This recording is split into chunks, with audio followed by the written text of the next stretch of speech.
Serial वसुधा के आने वाले एपिसोड में कहानी अब एक नए मोड़ पर पहुंचने वाली है। फाइनली वसुधा ने देवांश के कहने पर चौहान हाउस में एंट्री ले ली है, लेकिन दिलचस्प बात यह है कि उसने देवांश के रूम में रुकने के बजाय दिव्या के कमरे में ठहरने का फैसला किया।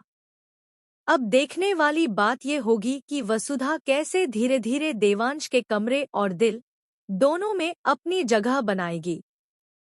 लेकिन उससे पहले आने वाला है चंद्रिका के लिए बड़ा झटका। अगले दिन सुबह जब वसुधा तैयार होकर नीचे हॉल में आएगी तो सबकी निगाहें उसी पर टिक जाएंगी, क्योंकि वसुधा इस बार एक मॉडर्न अवतार में नजर आएगी। हाई हील्स, स्टाइलिश साड़ी और एकदम नया हेयर मेकओवर। चंद्रिका तो उसे देखकर दंग रह जाएगी, लेकिन वहीं दिव्या पूरी तरह वसुधा का साथ निभाती दिखाई देगी। दिव्या कहेगी, मैंने ही तैयार किया है वसुधा को, क्योंकि अब वो हमारे ब्रांड की एम्बेसडर है, उसे इस लुक में रहना ही होगा।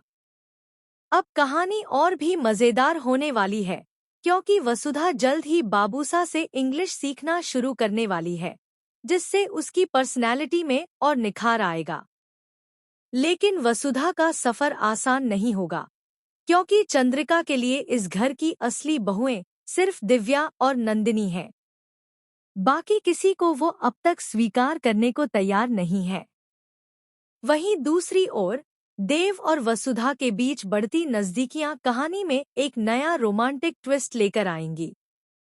वसुधा अब खुद को पूरी तरह बदल रही है, सीख रही है, बढ़ रही है और एक स्ट्रॉन्ग, एजुकेटेड और समझदार वुमन के रूप में सामने आ रही है।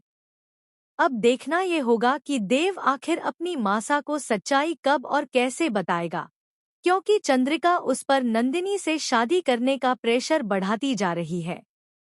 क्या देव सच बोलने की हिम्मत जुटा पाएगा? जानने के लिए देखते रहिए सीरियल वसुधा, जहां हर एपिसोड लाएगा एक नया ड्रामा और एक नई इमोशनल जर्नी।